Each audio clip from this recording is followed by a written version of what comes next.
Foreman. Ang taong wala sa kondisyon, huwag mong patawagin Foreman, galit. Papakita ko sa inyo kung paano paglagay ng brakes.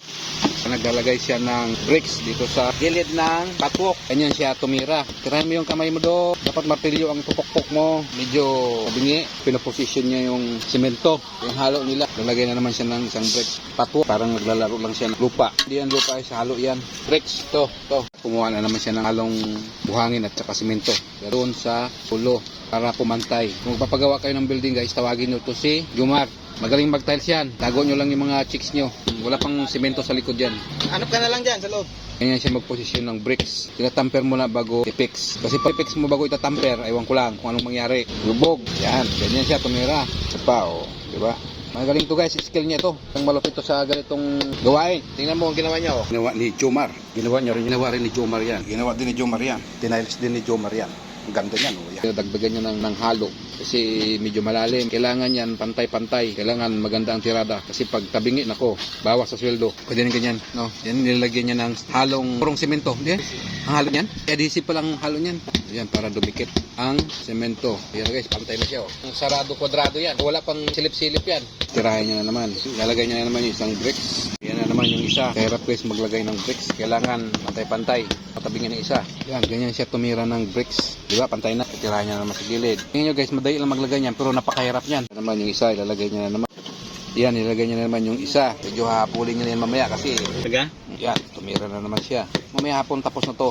Ganyan maglagay ng bricks. Yan guys, nililinis niya para maganda tingnan. Nabuwas niya na yung Ano ba boy? halo.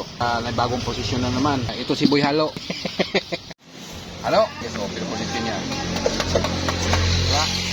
O, diba? Patagin niya naman yan guys. Bagay niya na naman ng bricks. Kailangan pantay na pantayan. May tansi yan, no? Level niyan, level. Pagdating sa dulo, hindi siya magbuka. O hindi siya magtabingi.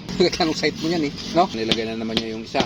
Yan, kung may mga bahay kayo na gusto ipa-tiles, kontakin nyo lang si Jomar. Yan. Ano? Yan guys, oh. Nilip niya yung babae. Kapupukpuk ang kamay na ito mamaya. Tingnan mo. Yan. Pantay-pantay na siya, oh. Pa.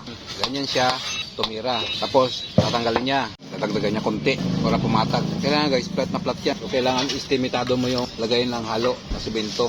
Dahil pag hindi, tagahakot niya ng bricks. Gano? Papabunting. Yan ang halo ng simento sa taas. Adhesive at saka simento. Adhesive ba? Ay sa lakas ng kapit. Dalawa lang yan sila. Kapit na kapit at saka sip-sip. Sip-sip. Ito nilo.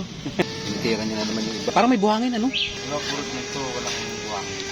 Ito, puro sa nito na may kuting buhangin. Ayan. Kakabit niya na naman. Hanggang maghapon to guys, abot ito sa kabilang building. So, minsan pag nagkakamali siya, pukpok yung kamay niya. Guys, pinapwesto niya na naman. Kailangan, magaling kang magpatag-patag niyan. Pagbuhos ng simento, alam mo na kung saan ang mababa, alam mo na kung saan mataas. So, yung ginagawa niya, pukpok konti. Nilagay niya na naman ng simento. Tapos ilalagay niya na naman yan dyan. Diba? Pantay na pantay siya. Kahit silipin mo yan, wala kang makita ang tabingi dyan. So, kailangan magaling ka niyan guys kasi pag hindi, pagdating sa dulo, bubuka yan. Magtaka ka bakit tabingi. So yan, nilalagyan ng tansi o nylon. Pag sa Bisaya, pitik yan. Lagyan niya pang isa kasi hanggang dito na yan. Yan guys, hanggang dyan. Ngayon hanggang dito na. So uunahin niya na naman ito. Para doon sa dulo, kakating. Yan, sa dulo, paliit na. So dito na naman siya titira.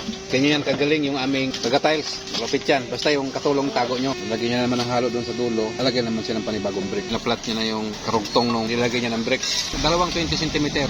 Dalawang bricks ang ilalagay niya dyan. Posisyon niya ng isa. Merong space sa dulo. Si semento na ang bahala dyan. Si halo, bahala dyan. Para tumigas. Yan si Jomar tapos na yung pagbe-bricks niya. Yan naman ang ginagawa niya ngayon.